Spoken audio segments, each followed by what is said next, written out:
In the vast expanse of the galaxy, where ancient civilizations have risen and fallen like cosmic tides, there exists a universal truth that even the most powerful species have learned to respect: some sleeping giants are better left undisturbed. For 3 million years, the Galactic Council maintained order through wisdom, diplomacy, and the occasional show of force. They had seen empires crumble, witnessed the birth and death of stars, and catalogued over 10,000 sentient species. They believed they had seen everything the universe could offer. They were wrong. On a small blue planet in the outer rim of an unremarkable spiral arm, something extraordinary had been quietly evolving. Something that would challenge everything the Council thought they knew about warfare, survival, and the very nature of sentience itself. The humans had been sleeping. And, now, someone had decided to wake them up. What follows is the story of why the Galactic Council's most experienced ambassadors, their wisest generals, and their most battle-hardened veterans would eventually utter the same desperate plea: leave the humans alone. It's the story of how a species that had barely learned to leave their home planet would reshape the very foundation of galactic civilization. But, most importantly, it's the story of what happens when humanity's greatest strength, their refusal to surrender, meets the universe's greatest mistake, underestimating them. The quantum scanner's rhythmic beeping filled the bridge of the Zephyrian exploration vessel Star Wanderer as Commander Vexhai studied the readings with growing confusion.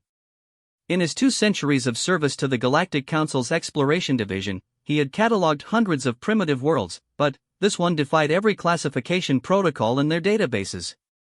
Science Officer Krelthani, run the scans again, Vexhai commanded, his 4 eyes narrowing as he examined the holographic display floating before him. The planet designated as Terra by its inhabitants showed readings that should have been impossible for a species that had only recently achieved faster-than-light travel. Krelthani's tentacles danced across the control interface with practiced efficiency. The Molluskian had spent decades studying primitive civilizations, and her expertise was why the Council had assigned her to this routine survey mission. Commander, I've run the scans 17 times now. The readings remain consistent, though I admit they're unprecedented. The planet below them spun lazily in the void, its blue oceans and white clouds presenting a deceptively peaceful appearance. But the electromagnetic signatures radiating from the surface told a different story entirely. Nuclear weapons numbered in the tens of thousands. Orbital debris from countless launches cluttered the space around the planet like a metallic shell. Most disturbing of all, the population density readings suggested over 8 billion individuals crammed onto a single world. 8 billion, Vexhai muttered, his translator automatically converting his thoughts into galactic standard. Most species achieve interplanetary colonization long before reaching 2 billion. How are they sustaining such numbers on one planet? Tactical Officer Brentalk, a towering crystalline whose body reflected the bridge's ambient light in prismatic patterns, shifted nervously. Commander, perhaps we should report these findings to the Council immediately. The Strategic Assessment Division will want to evaluate this species for potential threat classification. Vexhai considered this recommendation carefully. In the Council's 3-million-year history, they had encountered only a handful of species that required immediate attention from strategic assessment. The Vorlaxians, who had attempted to weaponize black holes. The Nethic Collective, which had developed planet-killing viruses. The Apex Hierarchs, whose war machines had consumed entire solar systems before they were contained. But those species had all achieved advanced spacefaring capabilities before developing their dangerous technologies. These humans had barely established a foothold on their own moon and had only launched a few primitive probes to nearby planets. How could they possibly represent a significant threat? Negative, Tactical Officer Vexhai decided. We'll complete our standard assessment first.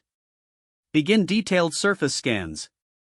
I want to understand how they're maintaining population stability at these levels. The next several hours revealed a picture that grew more bewildering with each passing moment.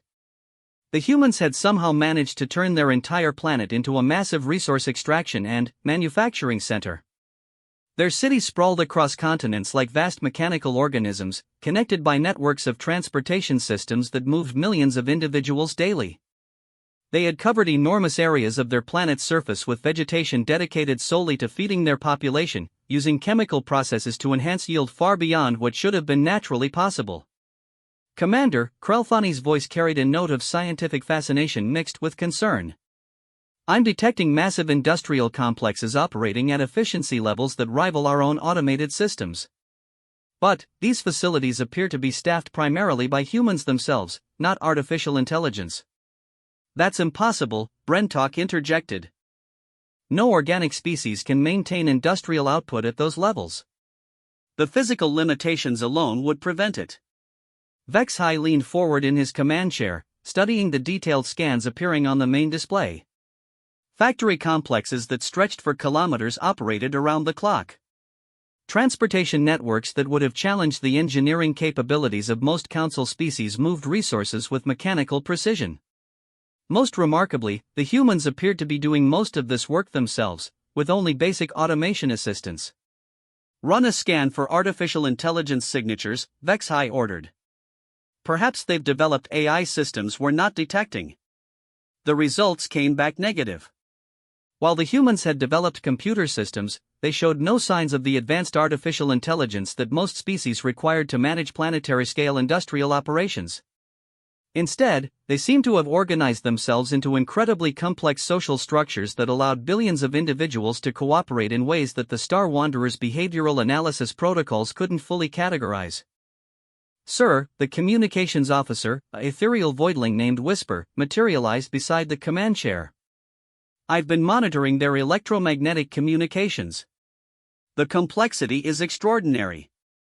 They're maintaining billions of simultaneous conversations across hundreds of different communication protocols. The information flow is unlike anything in our databases.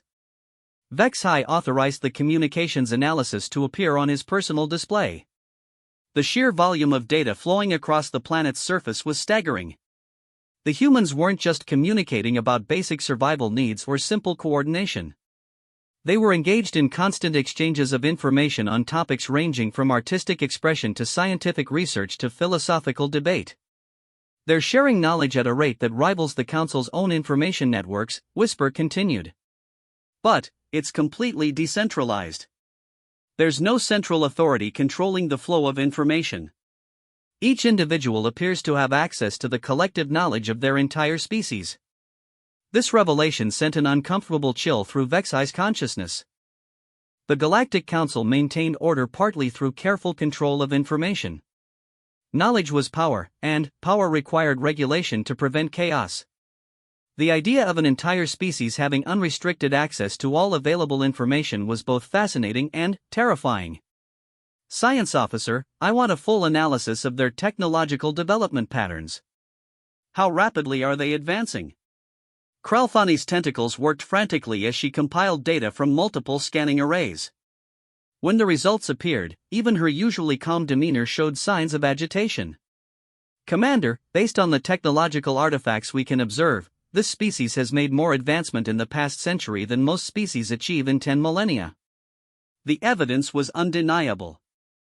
Ancient scanning signatures showed that barely 200 years ago, the humans had been using primitive chemical combustion for transportation and burning organic materials for energy.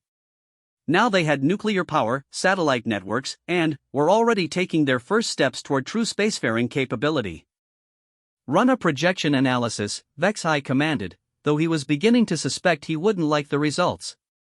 Based on their current development curve, estimate their technological capabilities in 1,000 years. The ship's central computer processed the request for several minutes before displaying its conclusions. The projection made every officer on the bridge fall silent. If the humans continued advancing at their current rate, within a single millennium they would possess technology that rivaled the most advanced species in the Council. But that wasn't the most disturbing part of the projection. The analysis suggested that human technology development wasn't following standard patterns. Most species developed their capabilities in predictable sequences, first achieving planetary unification, then developing clean energy, then expanding to nearby worlds, then gradually improving their technologies over millions of years. The humans appeared to be developing everything simultaneously. They were advancing their weapons technology while expanding their space capabilities while revolutionizing their information systems while pushing the boundaries of their scientific understanding. It was as if their entire species was engaged in a coordinated effort to advance as rapidly as possible across all technological domains. Commander, Brentok's crystalline form flickered with nervous energy. I recommend we maintain a safe distance and report these findings immediately. This species exhibits development patterns consistent with civilizations that become galactic threats. Vexhai was beginning to agree with his tactical officer's assessment, but protocol required completion of first contact procedures. The Council had specific guidelines for approaching newly discovered species, and deviating from those guidelines without clear evidence of immediate threat was a career-ending mistake. Begin standard first contact preparations, he ordered reluctantly. We'll establish communication and conduct a basic cultural assessment. But maintain full tactical readiness. The next phase of their mission required identifying human governmental structures and establishing contact with appropriate representatives. This proved more challenging than anticipated. Unlike most species, which typically organize themselves into planetary governments before achieving spacefaring status, the humans appear to have hundreds of separate governmental entities, many of them in active conflict with each other. Sir, Whisper reported after several hours of communication analysis, I'm having difficulty identifying who we should contact. There appear to be multiple power structures, and many of them seem to be in disagreement about territorial boundaries and resource allocation. This was another unprecedented situation. The Galactic Council had protocols for dealing with species that hadn't yet achieved planetary unity, but those protocols assumed the species was still in early stages of development. The humans had achieved advanced technology while maintaining what appeared to be hundreds of separate tribal structures. Are they currently engaged in warfare? Vexhai asked, though the tactical displays already suggested the answer. Not full-scale planetary warfare, Brentok reported after analyzing the surface energy signatures. But there are dozens of smaller conflicts occurring simultaneously. They appear to have enough active weapons on their planet to destroy themselves several times over, yet they continue to manufacture more. This revelation crystallized Vexhai's growing unease. Every stable galactic civilization had learned that certain levels of destructive capability required corresponding levels of social control. The humans seem to have developed planet-killing capabilities while maintaining the social structure of a pre-unification species. Science officer, are there any signs that they're aware of our presence? Kralfani checked her sensor arrays carefully. Negative, Commander. Their detection capabilities are quite primitive compared to our stealth systems. However, she paused, manipulating her controls to display new data. They do have an unusually large number of monitoring systems pointed toward space. For a species with their limited spacefaring capability, they seem surprisingly focused on watching for extraterrestrial contact. As if they're expecting visitors, Vexhai mused. This added another layer of complexity to an already unprecedented situation. Most primitive species were focused entirely on their own planetary concerns. The fact that the humans were actively scanning space for signs of other civilizations suggested a level of cosmic awareness that typically didn't develop until much later stages of evolution. Commander, the navigation officer called out, I'm detecting multiple artificial objects in orbit around their planet. Some appear to be communication satellites, but others. The young Aquarian's gills fluttered nervously. Others appear to be weapons platforms. This latest discovery sent another wave of unease through the bridge crew. The humans had not only developed orbital technology, they had weaponized their orbital space. Most species used their early orbital capabilities for scientific research or communication. The humans seemed to have immediately recognized the military applications.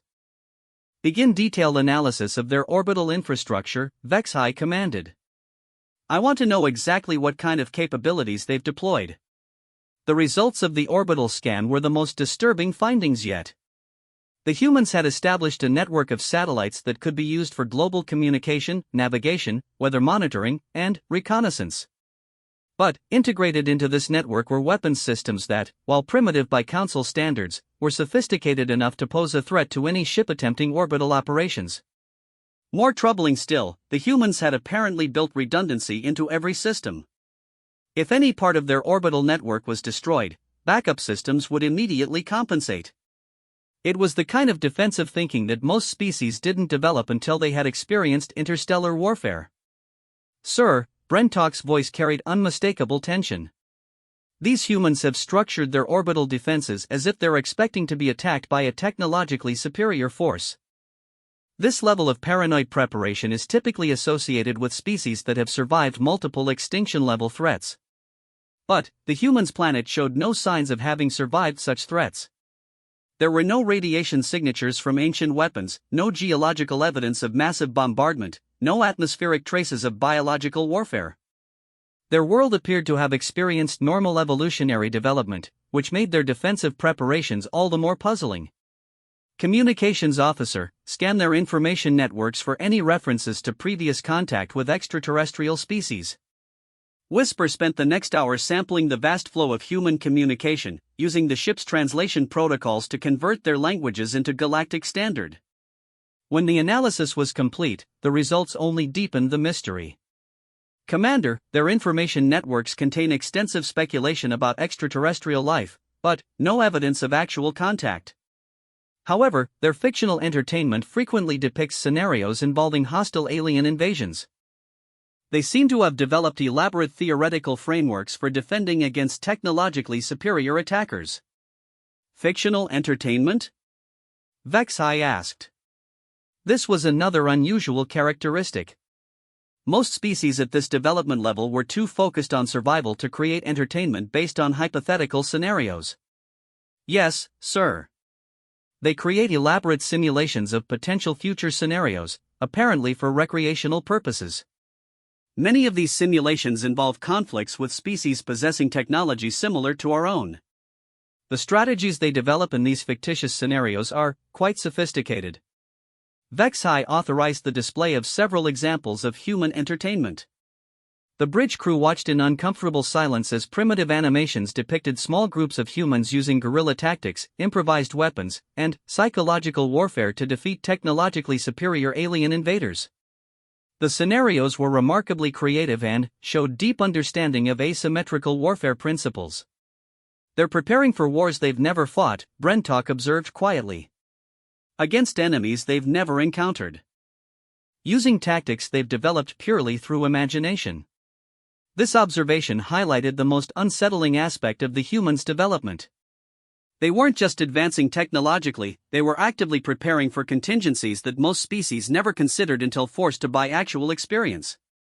Their entire civilization seemed to be engaged in constant preparation for hypothetical threats. Commander, Krelthani's voice carried a note of scientific fascination mixed with genuine concern. I've been analyzing their historical development patterns. This species has never experienced a period of true peace. For their entire recorded history, some portion of their population has been engaged in conflict. They've been essentially at war with themselves for thousands of years. That should have led to extinction, Vexai protested. No species can maintain continuous warfare and still achieve technological advancement. That's what makes them so unprecedented, Krelthani continued. They seem to have used warfare as a driver for innovation rather than allowing it to destroy them. Every major technological advancement in their history appears to have been motivated by military necessity. They've turned constant conflict into an engine for accelerated development. The implications of this realization struck the bridge crew like a physical blow. The humans hadn't developed advanced technology despite their warlike nature, they had developed it because of their warlike nature. They were a species that had turned aggression into progress, conflict into creativity, and warfare into wisdom. Sir, Whisper materialized beside the command chair with obvious urgency. I'm detecting increased activity in their communication networks. Multiple governmental entities appear to be coordinating some kind of response. Response to what? Vexai demanded. Unknown, sir. But the communication patterns suggest they're mobilizing military assets on a global scale. Vexai's blood ran cold as the horrible realization dawned on him. Despite their stealth technology, despite their careful positioning outside the humans' detection range, somehow these primitive beings had become aware of their presence.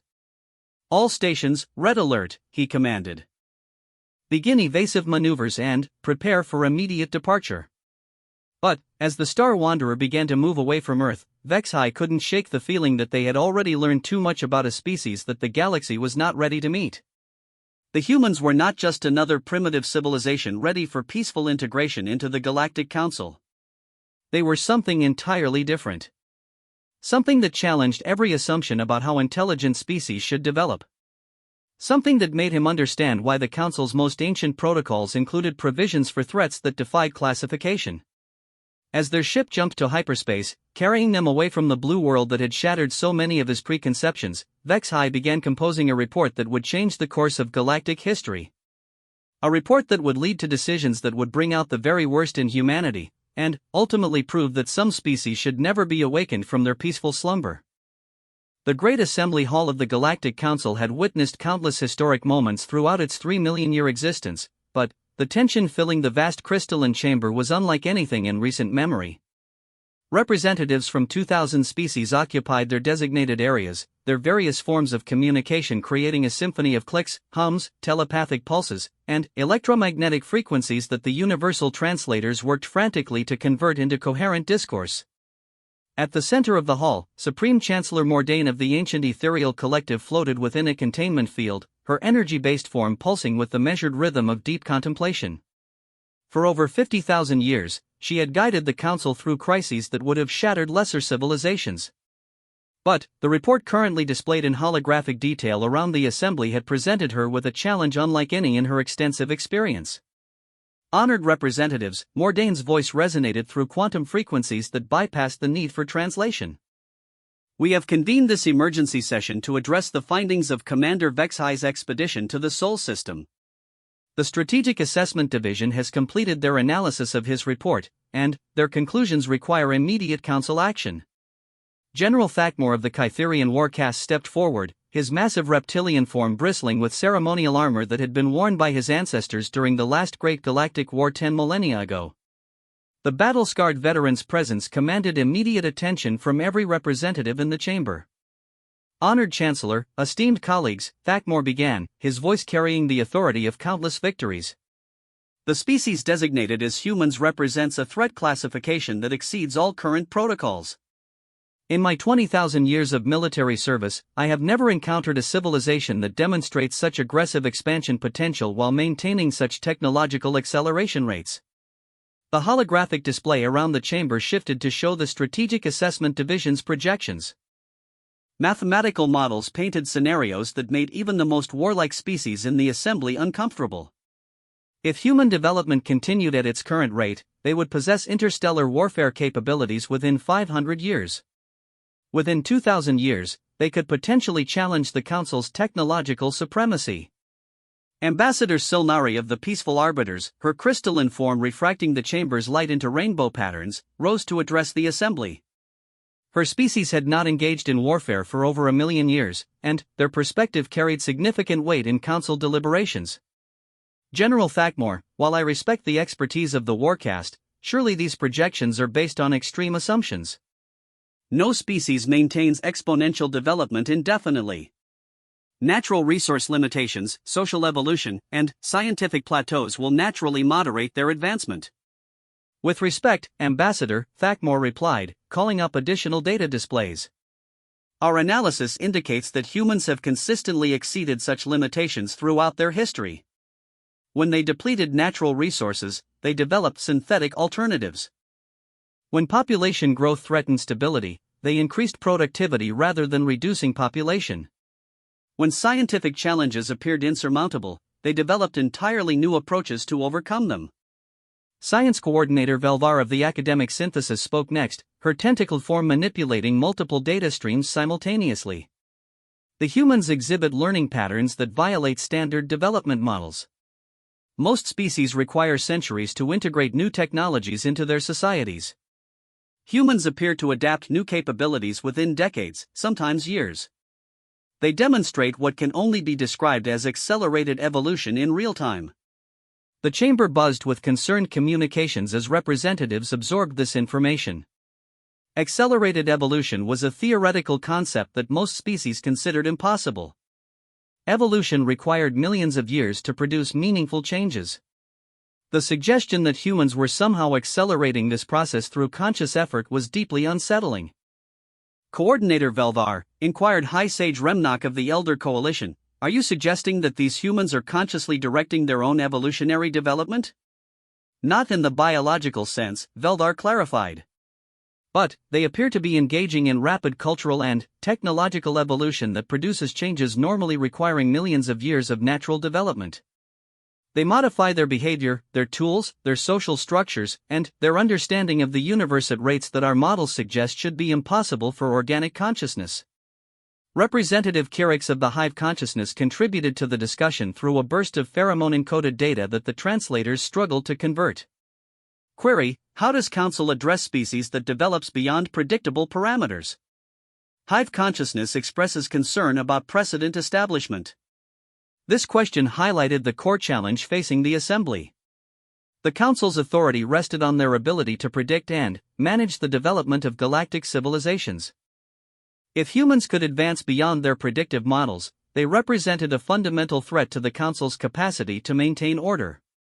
Ambassador Quintel of the Merchant Federation, his cybernetic implants gleaming as they processed economic projections, raised concerns about the broader implications.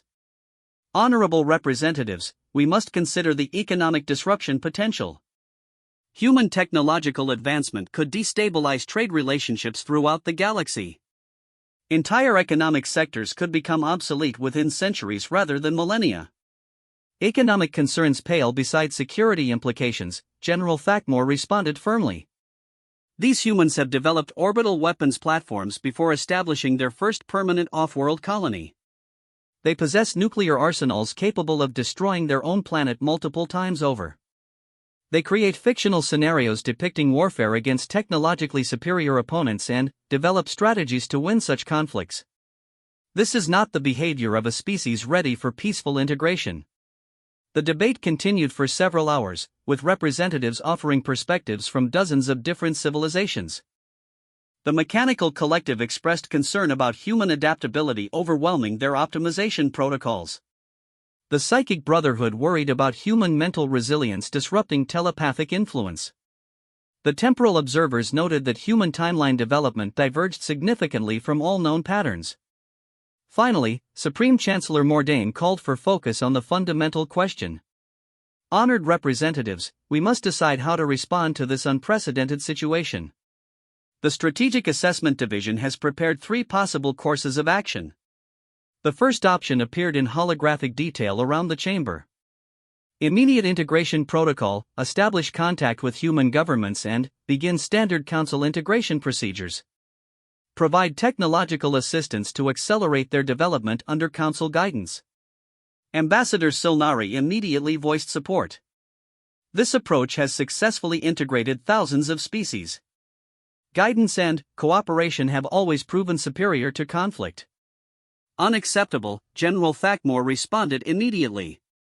Integration requires trust and predictability. Humans demonstrate neither quality. They maintain hundreds of separate governmental entities in constant conflict. They develop weapons systems faster than diplomatic protocols. Integration would provide them with advanced technology while we have no guarantee of controlling how they use it. The second option materialized in the display. Containment protocol, establish monitoring stations around the Sol system and restrict human expansion beyond their home planet until they demonstrate stable social development. Science Coordinator Velvar analyzed the feasibility rapidly.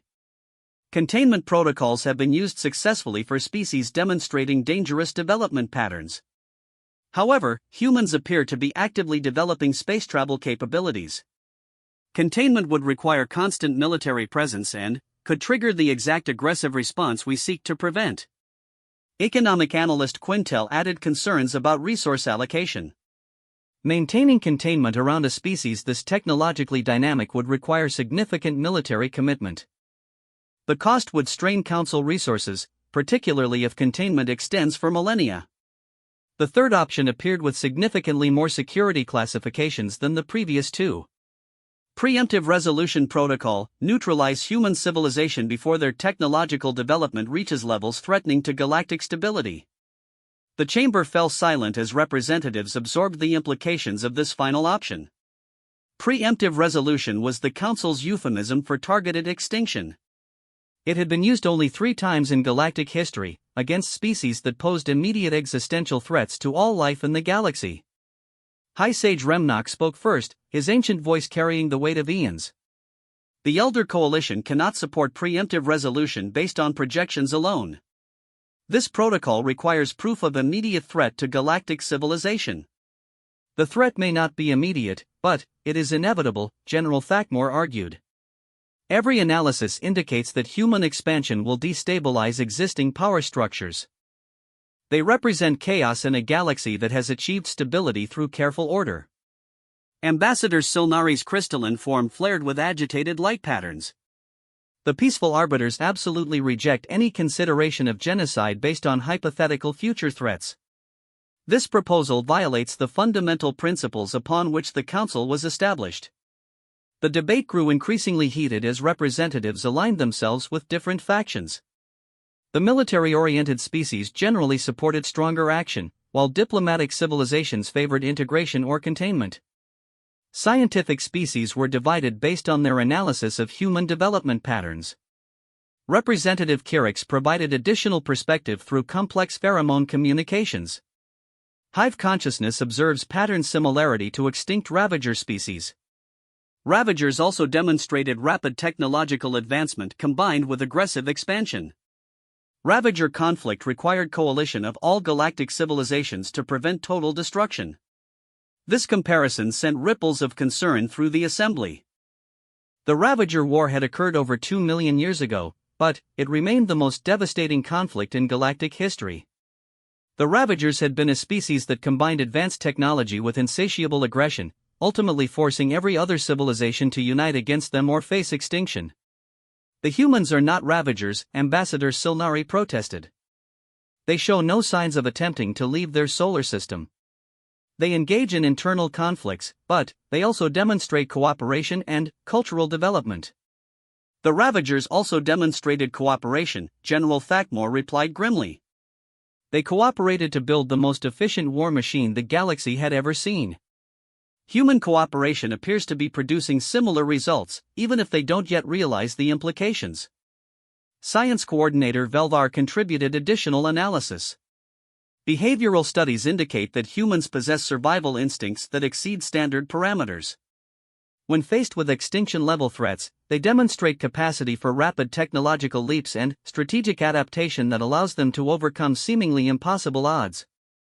This pattern appears consistently throughout their history. Are you suggesting that threatening them would actually accelerate their development? Asked economic analyst Quintel. Historical evidence suggests that external threats trigger maximum human innovation and cooperation. Attempts at containment or intimidation could potentially produce the exact opposite of intended effects. This revelation fundamentally altered the nature of the debate. If humans responded to external threats by becoming more dangerous rather than less dangerous, then all conventional approaches to managing their development could be counterproductive. Supreme Chancellor Mordain processed this information while consulting with the Council's most advanced analytical systems. The quantum computers that assisted her decision-making ran millions of scenario projections, searching for approaches that could successfully manage the human situation. Honored representatives, she finally announced, the analytical systems have identified a significant problem with all proposed solutions. Humans appear to be uniquely resistant to external control or manipulation. Integration provides them with advanced technology without ensuring compliance. Containment triggers their defensive responses and could accelerate technological development. Preemptive resolution risks creating a situation where surviving humans become even more dangerous. The chamber buzzed with confused communications as representatives struggled to understand how a primitive species could be immune to all standard council protocols. Chancellor, General Thakmore asked, "Are you suggesting that no course of action is viable?" "I am suggesting that conventional approaches may not apply to this species. However, there is one additional option that the Strategic Assessment Division has developed." A new holographic display materialized, showing detailed plans for a more subtle approach.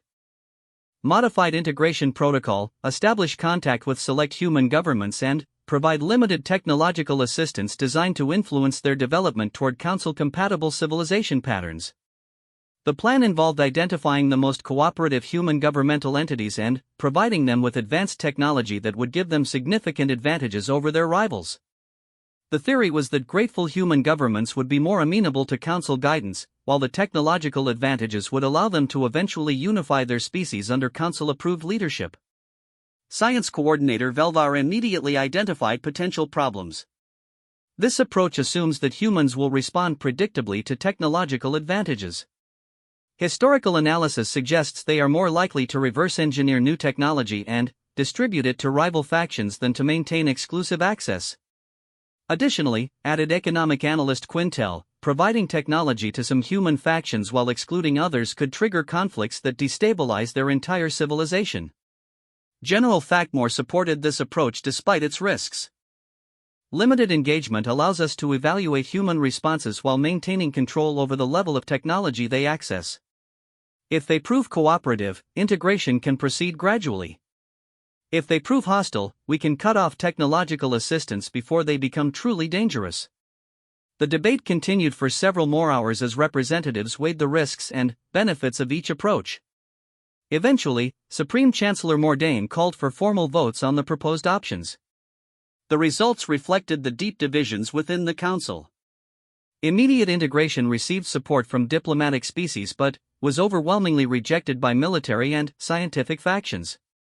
Containment protocol gained broader support but failed to achieve the consensus required for implementation. Preemptive resolution was rejected by most species as too extreme for a threat that remained hypothetical. Modified integration protocol achieved the necessary votes for implementation, though the margin was narrow and many representatives expressed reservations. The Council has decided, Supreme Chancellor Mordain announced. We will initiate modified integration protocol with the human species. General Thackmore will oversee the operation, with Ambassador Silnari providing diplomatic guidance and Science Coordinator Velvar managing technological transfers. General Thackmore accepted the assignment with visible reluctance. Chancellor, I want it on the record that I believe this approach underestimates the danger these humans represent. However, I will implement the Council's decision with full military precision. Ambassador Silnari expressed more optimism. I believe that cooperation and guidance will demonstrate to the humans that they have nothing to gain from aggressive expansion. This approach honors our values while addressing legitimate security concerns. Science Coordinator Velvar focused on practical implementation details. Initial contact protocols will need modification to account for human psychological patterns. Standard first contact procedures assume unified planetary government and stable social structures. Neither assumption applies to this species. As the assembly dispersed and representatives returned to their various civilizations, none of them could have predicted that their carefully planned approach to managing humanity would ultimately demonstrate exactly why the Galactic Council's most experienced ambassadors would eventually beg for just one simple policy: leave the humans alone. The decision had been made with the best of intentions, using the wisdom accumulated over millions of years of successful galactic governance. But humanity was about to teach the Council a lesson about the difference between wisdom and understanding, between experience and adaptability, and between controlling a situation and surviving what you cannot control. The joint operation between the United States, European Union, and Chinese space agencies had been planned for over 2 years. The massive orbital construction project, officially designated as the International Deep Space Monitoring Array, represented humanity's most ambitious attempt to search for extraterrestrial intelligence. Dr. Saracen stood in the command center of the newly completed space station, watching as the final calibrations were made to the most powerful detection systems humanity had ever built. What she didn't know was that those same systems had been picking up quantum signatures from Council ships for the past 6 months. Dr. Chen called Lieutenant Commander James Rodriguez from the tactical station that had been installed as part of the array's defensive systems. We're getting those anomalous readings again. Same location, same quantum signature patterns. Sarah moved to examine the display, her excitement barely contained. After months of detecting what appeared to be artificial signals from the outer system, they were finally ready to investigate with their new equipment. Run a full spectrum analysis.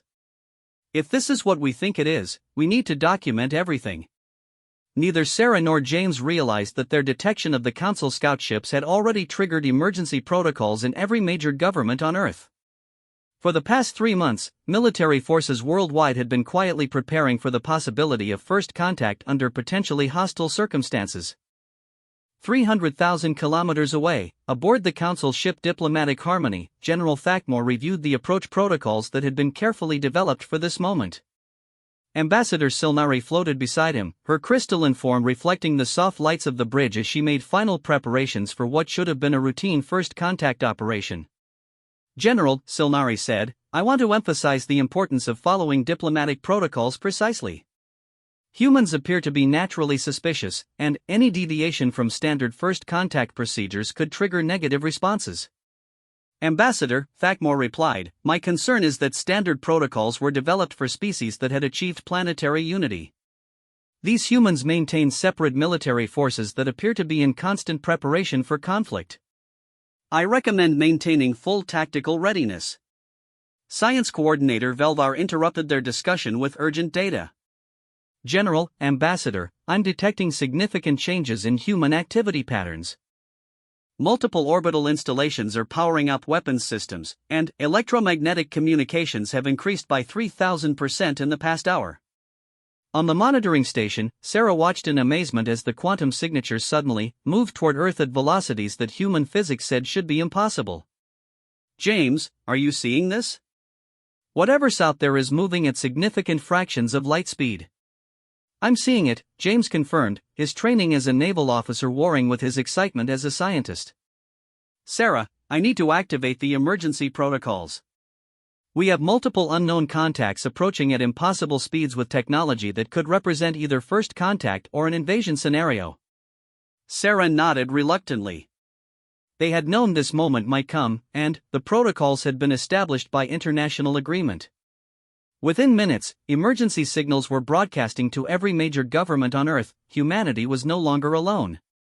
The response was immediate and unprecedented.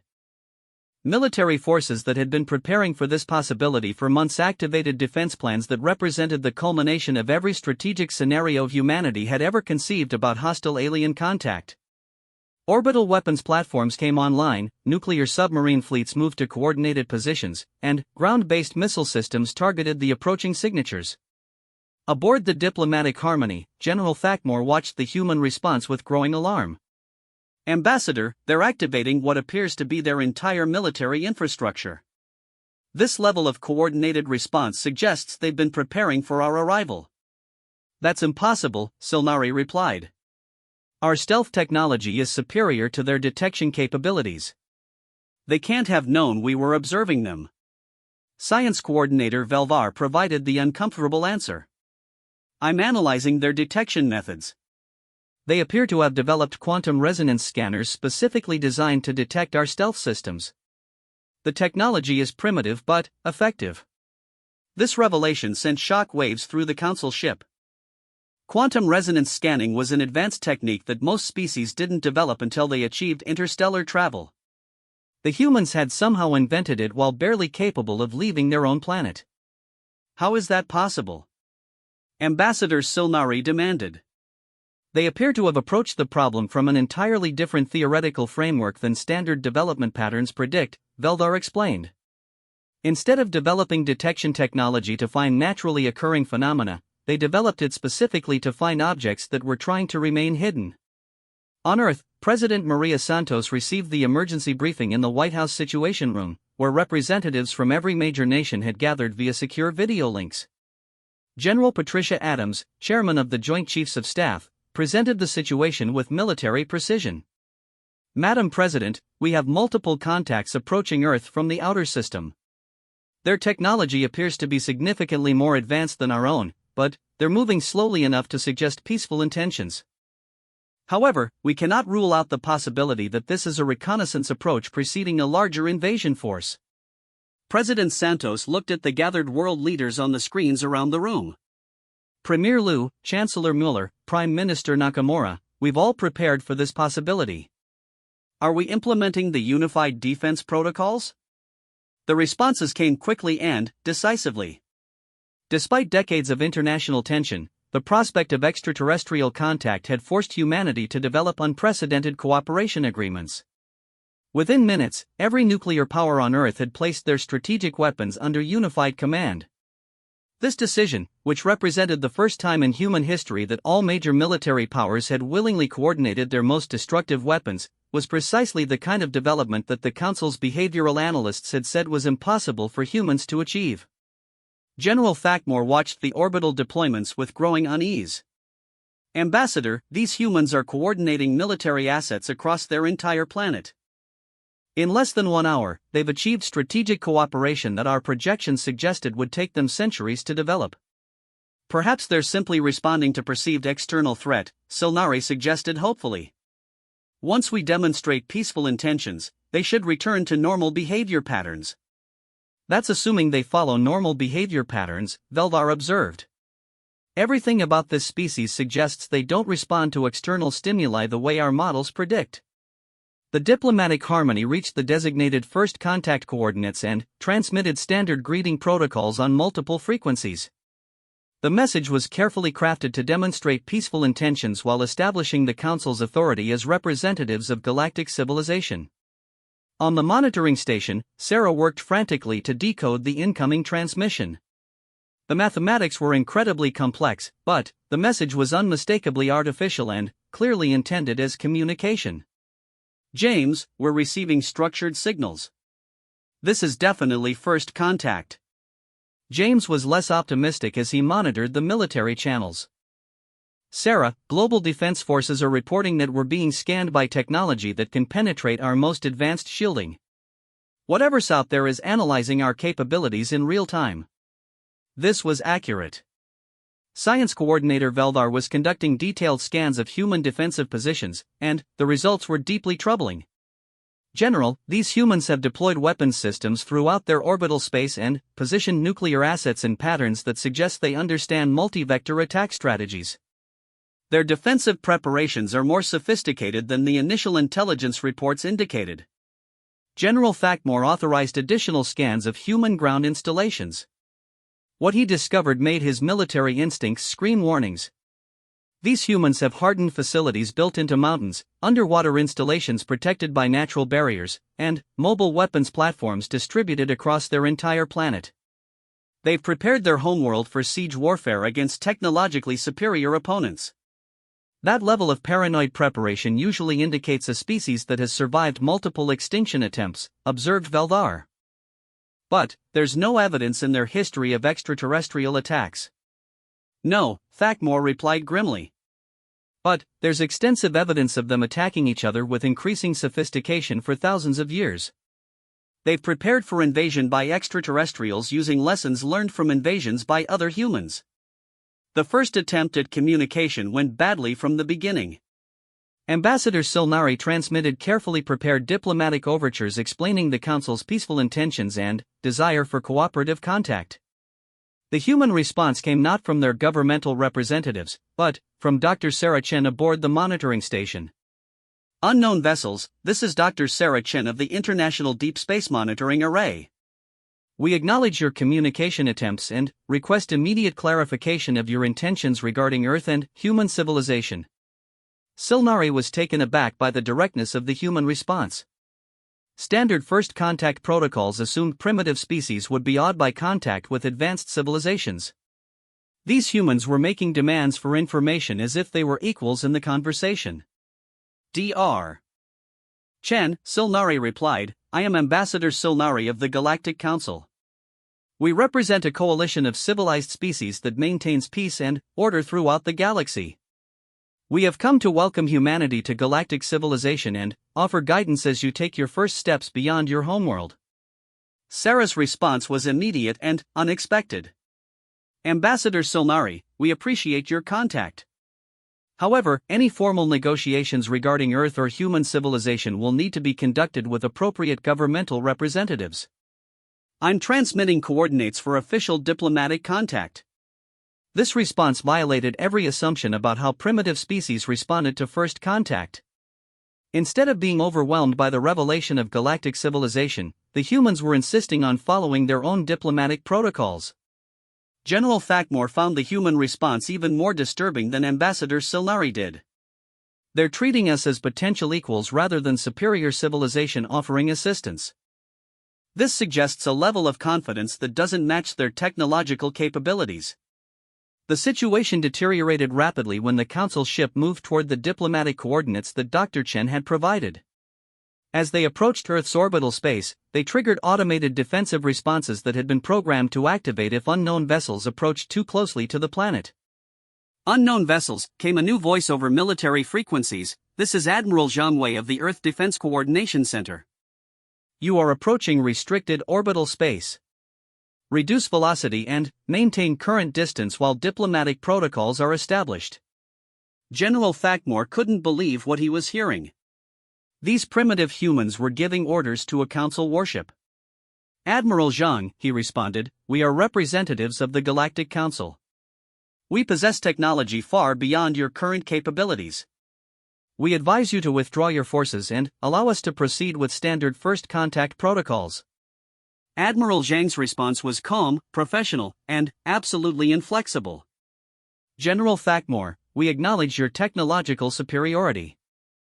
However, Earth orbital space is under the jurisdiction of the Earth Defense Coordination Center.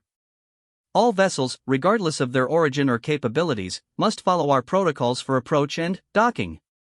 These protocols have been established by international agreement and are non-negotiable. The standoff lasted for several tense hours. The Council ship maintained position outside Earth's orbital defense perimeter while human forces maintained high alert status around the planet. Neither side was willing to back down, but neither side wanted to trigger actual conflict. The breakthrough came when Science Coordinator Velvar detected something that changed everything about the situation. General, Ambassador, I'm detecting massive energy buildups across human military installations. They're not just maintaining defensive positions, they're actively charging weapons systems. Charging weapons? Silnari asked. But they know we could destroy their entire planet. That appears to be irrelevant to their decision-making process, Velvar replied. Energy signatures suggest they're preparing to attack us even though they know they cannot win.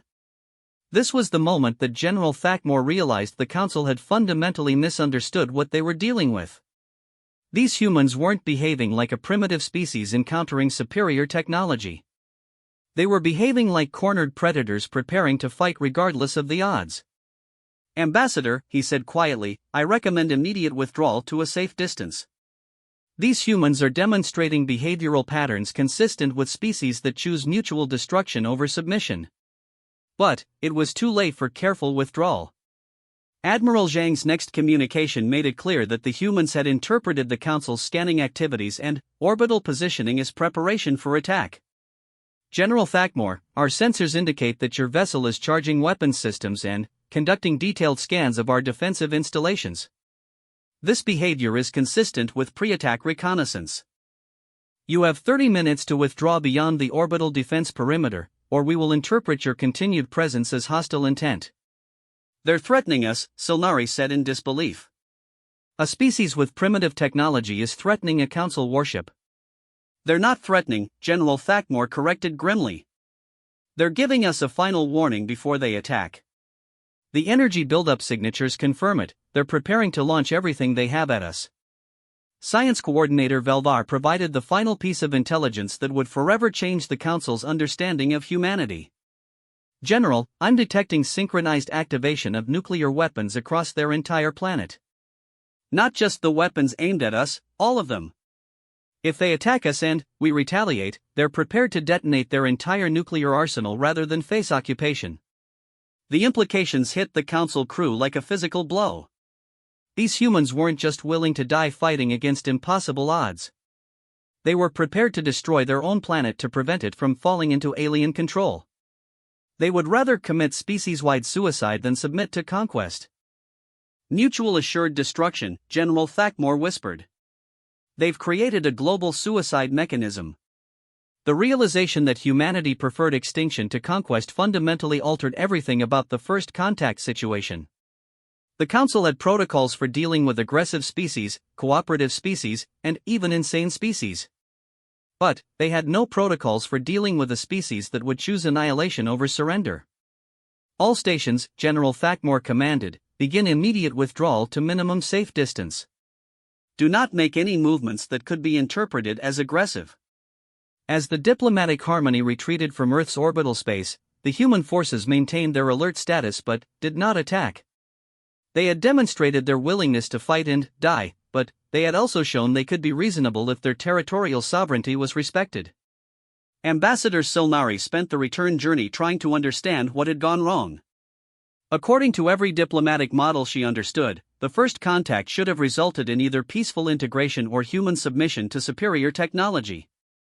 Instead, they had encountered a species that treated technological superiority as irrelevant to questions of territorial sovereignty.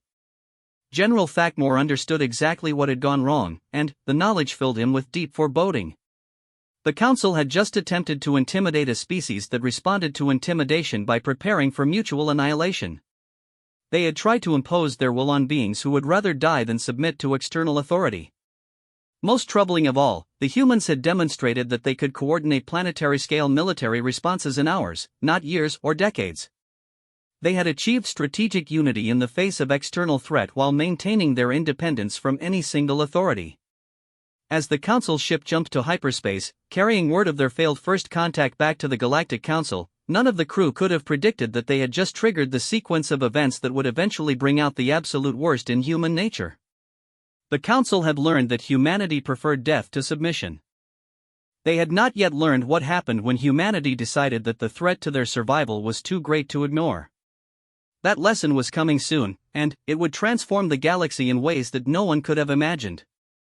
6 months after the failed first contact, every major intelligence agency on Earth was working around the clock to answer one critical question: when would the aliens return, and what would they bring with them? Dr. Sarah Chen stood before a joint assembly of world leaders in the newly constructed Geneva War Room, a facility that had been built in record time to coordinate humanity's response to the extraterrestrial threat.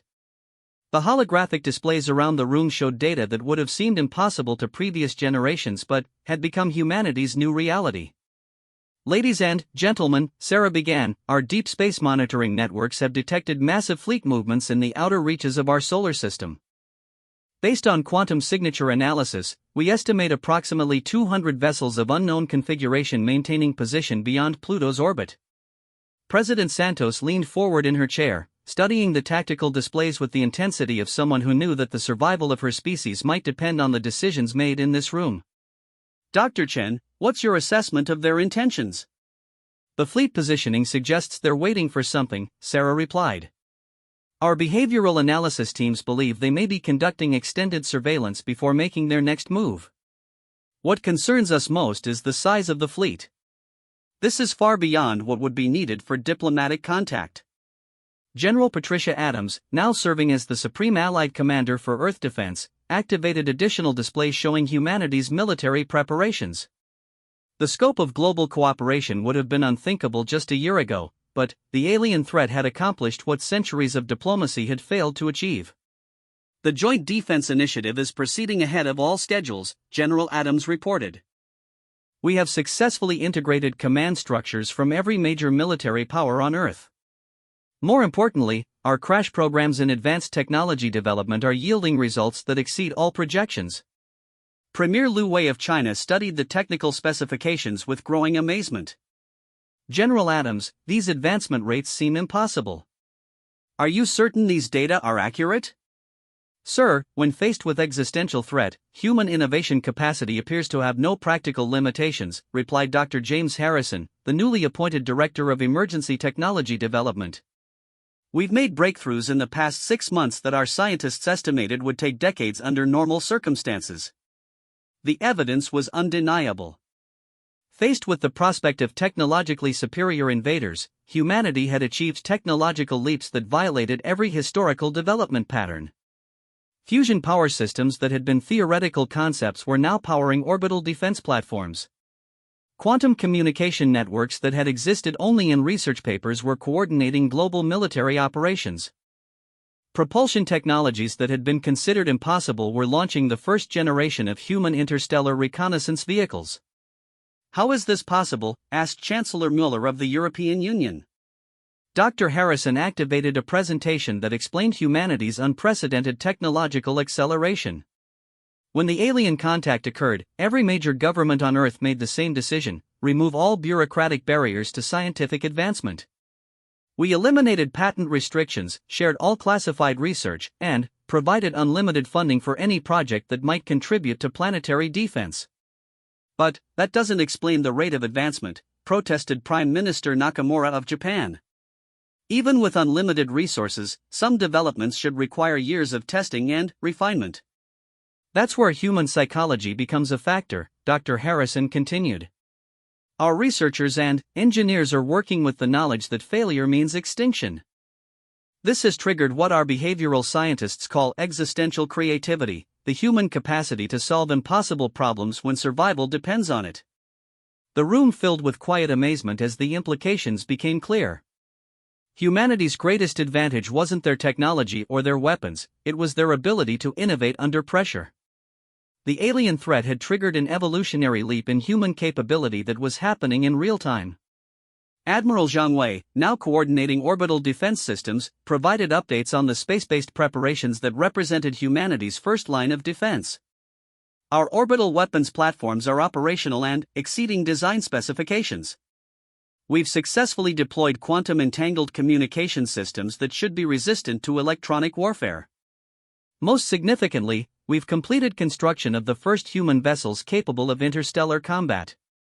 The mention of interstellar combat vehicles surprised even the assembled world leaders. 6 months ago, humanity's most advanced space vehicles had been primitive shuttles barely capable of reaching orbit. Now they possessed warships that could theoretically engage alien forces in deep space. Admiral, President Santos inquired, what are the capabilities of these new vessels? Ma'am, the specifications remain classified, but I can tell you that our engineers have successfully reverse-engineered principles from the alien scanning technology and incorporated them into defensive and offensive systems. Our new ships won't match alien technology directly, but they incorporate design philosophies that should make them unpredictable in combat. This was the critical insight that had emerged from humanity's analysis of their first alien encounter.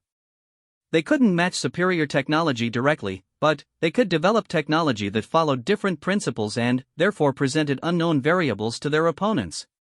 Dr. Elizabeth Warren, head of the newly formed Department of Xenological Analysis, presented intelligence findings that had shaped human strategic planning. Our analysis of alien behavior patterns suggests they operate according to rigid protocols developed over millions of years of galactic governance. Their technological superiority comes partly from standardization. They've optimized their systems for maximum efficiency against known variables. Which means, prompted General Adams. It means they've never encountered technology designed specifically to exploit the weaknesses in their standardized systems. Human engineering has always been chaotic and unpredictable because we've spent our entire history fighting each other. We've developed technologies that succeed through asymmetric advantages rather than direct superiority. Colonel Maria Vasquez, commanding officer of the new Special Operations Division for Extraterrestrial Warfare, elaborated on the tactical implications. We're not preparing to fight these aliens using their rules. We're preparing to fight them using every dirty trick, unconventional strategy, and psychological warfare technique that humans have developed through thousands of years of conflict with each other. The strategic philosophy emerging from human military planning was unlike anything in galactic history. Instead of attempting to match alien capabilities, they were developing countermeasures specifically designed to exploit the predictability that came with technological standardization. Show them the Nevada project results, General Adams instructed. Dr. Harrison activated a highly classified presentation that demonstrated the most ambitious of humanity's crash development programs. Ladies and gentlemen, Project Nevada has successfully weaponized quantum uncertainty at the macroscopic level. Our theoretical physicists have developed devices that can make the probability of enemy weapons functioning correctly approach zero within limited areas of space.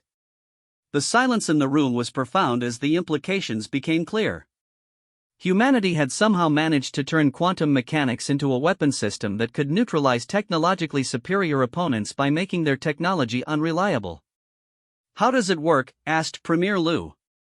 We create localized zones where the laws of physics become unpredictable, Dr. Harrison explained. Alien technology depends on physical constants remaining constant. If those constants become variable, even the most advanced technology becomes unreliable. Chancellor Muller raised the obvious concern. Doesn't this technology affect our own systems as well? That's why we're building redundancy and adaptability into everything we deploy, Dr. Harrison replied. Human engineering has always had to compensate for uncertainty and equipment failure. We design systems that keep working even when physics isn't cooperating. Alien technology appears to be optimized for perfect conditions. The presentation continued with updates on humanity's most secret weapons development programs. Psychological warfare systems designed to exploit alien behavioral patterns. Communication viruses that could disrupt standardized computer networks. Kinetic weapons that violated conventional physics by incorporating quantum uncertainty into their targeting systems. Most remarkably, humanity had developed all of these capabilities in less than 6 months, using principles that had been entirely theoretical when the aliens first appeared. The key insight, explained Dr. Warren, is that aliens with million-year technological histories have had time to perfect their systems but have lost the ability to innovate rapidly. They solve problems through the application of known principles. Humans solve problems by inventing entirely new principles. General Adams provided the strategic overview that tied all the technical developments together. Our defensive plan does not assume we can defeat the aliens in conventional warfare. Instead, we're preparing to make any invasion of Earth so costly and unpredictable that they will conclude that leaving us alone is preferable to conquest. What if they decide to simply destroy our planet from orbit rather than risk invasion? Asked Prime Minister Nakamura. That's where our deep space capabilities become critical, Admiral Zhang replied. We've deployed hidden installations throughout the outer solar system equipped with our new interstellar weapons. If they try to destroy Earth, they'll discover that human civilization now extends far beyond our home planet. This revelation surprised even the assembled world leaders. Humanity had not only developed interstellar technology, they had secretly deployed military installations throughout the solar system and beyond. In 6 months, they had transformed from a single-planet species to a distributed civilization. Additionally, Colonel Vasquez added, we've implemented what we call the Distributed Retaliation Protocol. If Earth is destroyed, automated systems will begin asymmetric warfare against alien installations throughout the galaxy. We've essentially created a dead man's switch on a galactic scale. The room fell silent as the implications of humanity's preparations became clear. They had not just prepared to defend Earth, they had prepared to make the destruction of Earth the beginning of a galaxy-wide guerrilla war that could continue for centuries. Dr. Sarah Chen concluded the briefing with the most important intelligence update. Our deep space monitoring indicates that the alien fleet has been joined by additional vessels from multiple star systems. Based on electromagnetic signature analysis, we estimate that representatives from dozens of alien species are now present in our outer solar system. They're building a coalition, President Santos observed. Yes, ma'am. But our behavioral analysis suggests this might represent disagreement among the aliens rather than unified purpose. The longer they wait, the more time we have to improve our capabilities. General Adams brought the meeting to its crucial conclusion. Ladies and gentlemen, 6 months ago we were a divided species with primitive technology and no experience in interstellar warfare. Today, we are a unified civilization with weapons systems that violate known physics and the capacity to wage asymmetric warfare across multiple star systems. Are we ready?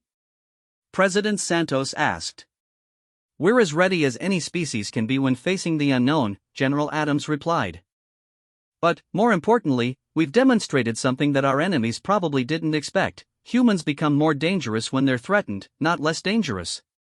The truth of this statement was already becoming apparent in the outer solar system, where Galactic Council observers were discovering that the primitive species they had dismissed 6 months ago had somehow transformed into something that defied all their understanding of how technological civilizations developed.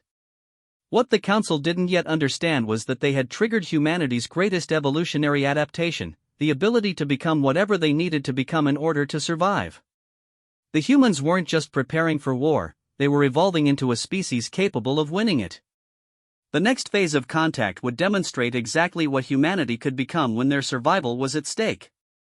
The Council was about to learn that some species don't just resist conquest, they make conquest so terrible that their enemies regret ever trying it. And humanity was just getting started. The emergency session of the Galactic Council convened in chaos for the first time in 3 million years. The Great Assembly Hall, which had witnessed the rise and fall of countless civilizations, now hosted representatives whose very presence screamed of desperation and barely controlled terror. Supreme Chancellor Mordain floated at the center of the chamber, her energy form flickering with patterns that reflected the unprecedented crisis facing galactic civilization. Honored representatives, Mordain began, her voice carrying harmonics of strain that had not been heard in eons. We face a situation that threatens the fundamental order that has maintained galactic peace for millions of years. The species known as humans has demonstrated capabilities that challenge our most basic assumptions about technological development and strategic warfare. The holographic displays surrounding the assembly showed data that defied comprehension. In the 18 months since the failed first contact, humanity had not only achieved interstellar capability but had deployed technology throughout the galaxy that made Council strategic planning impossible. General Thakmore stepped forward, his massive form showing signs of stress that his warriors had never seen before. Honored Chancellor, esteemed colleagues, I must report that the human threat has evolved beyond all our containment protocols. They have achieved technological capabilities that violate known physical laws and have demonstrated strategic thinking that surpasses our most advanced war colleges. The evidence was displayed in devastating detail. Human reconnaissance vessels had appeared in 17 different star systems, conducting detailed scans of Council installations before vanishing using technology that the Council's best scientists couldn't explain. More troubling still, every one of these reconnaissance missions had gathered intelligence that suggested humans were mapping the entire galactic power structure. Ambassador Silnari, her crystalline form dim with exhaustion, provided the diplomatic perspective that had shattered every assumption about peaceful species integration. The humans have established contact with 47 different species, but not through the Council. They're conducting independent diplomatic relationships and offering technological exchanges that bypass Council authority entirely. That's impossible, protested High Sage Remnock of the Elder Coalition. Species don't achieve galactic-scale diplomacy until they've spent millennia learning Council protocols. The humans are not following Council protocols, Silnari replied grimly. They're creating entirely new diplomatic frameworks based on principles we don't understand. They're treating every species as an equal partner rather than following the hierarchical structure that has maintained galactic stability. Science Coordinator Velvar provided the technical analysis that had terrified the Council's greatest minds. Honored representatives, human technology now incorporates principles that our physics considered theoretical impossibilities. They've developed faster-than-light communication that doesn't require quantum entanglement. They've created energy sources that appear to violate conservation laws. Most disturbing of all, they've weaponized uncertainty itself. The chamber buzzed with concerned communications as representatives absorbed the implications. The humans had somehow leaped beyond conventional physics and were operating according to scientific principles that the Council's million-year-old knowledge base couldn't explain. Coordinator Velvar, inquired Representative Kirix of the Hive Consciousness, how is such advancement possible in such brief time span? Our analysis suggests that humans don't develop technology linearly, Velvar explained. When faced with existential threats, they appear to experience what can only be described as evolutionary jumps in consciousness. They don't just solve problems, they transcend the limitations that make the problems exist. General Thakmore activated tactical displays that showed the true scope of the crisis. The humans have established hidden installations in over 200 star systems. Our intelligence indicates they've created a distributed civilization that could continue functioning even if their home planet were destroyed. They've essentially made themselves unconquerable through decentralization. But that's not the worst of it, he continued. They've begun what they call asymmetric integration. Instead of conquering species militarily, they're offering technological and cultural exchanges that make other species voluntary allies. They're building a galactic coalition based on mutual benefit rather than submission to authority. This revelation sent shock waves through the assembly. The Council's power rested on their role as the supreme authority that lesser species appealed to for guidance and protection. If humans were offering direct partnerships that bypassed Council authority, the entire galactic order could collapse. Ambassador Quintel of the Merchant Federation provided economic analysis that demonstrated the scale of human impact. Human trade relationships are disrupting established economic patterns throughout the galaxy. They're offering technological innovations that make traditional trade goods obsolete. Entire economic sectors that have existed for millions of years are becoming irrelevant. More problematically, he continued, humans don't appear to understand or respect intellectual property concepts. They share technology freely with any species willing to establish diplomatic relations. They're creating an information economy that makes traditional resource-based trade systems obsolete. The Psychic Brotherhood's representative, a being whose telepathic abilities had helped maintain galactic stability for eons, reported psychological analysis that challenged fundamental assumptions about consciousness itself. The humans demonstrate mental resilience that makes them essentially immune to psychic manipulation. More disturbing, they appear to be developing psychic capabilities of their own through purely technological means. This was perhaps the most threatening development of all. Psychic species had always maintained superiority through their mental abilities. The possibility that humans could achieve equivalent capabilities through technology rather than evolution suggested that no species' advantage was permanent. Supreme Chancellor Mordain called attention to the most critical intelligence reports. Representatives, we must address the immediate crisis. Human reconnaissance has revealed detailed knowledge of our military capabilities, our political structure, and our strategic weaknesses. They know everything about us, while we understand almost nothing about them. The truth was even worse than the Chancellor indicated. Human intelligence had not only mapped Council capabilities, they had identified every potential point of failure in the galactic governmental system. They knew which species had unresolved territorial disputes, which economies were vulnerable to disruption, and which political leaders faced internal opposition. General Thakmore reluctantly provided the most devastating intelligence of all.